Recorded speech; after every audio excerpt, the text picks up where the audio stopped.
Hey, what's up, guys? It's me, I Smoke Pen Caps, with another video for you. And today I'm reviewing the Fidget Cube, Super Fidget, got from GameStop, and it's modeled after the Nintendo Entertainment System controller.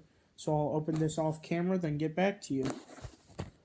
Alright, just gotta... in the old recording, I forgot scissors, but I didn't make that mistake this time, so I'm prepared. And just gotta open the fecker up. I don't want to accidentally break it.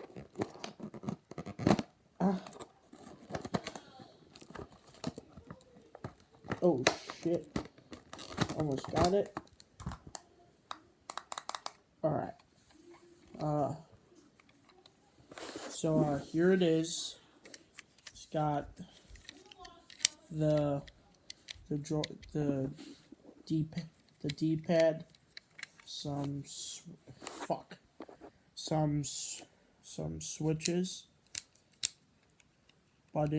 other button, joysticks, and this thing, and this thing, all of that. So yeah, that's pretty much it. There's nothing special about it, and thanks for everything. Bye.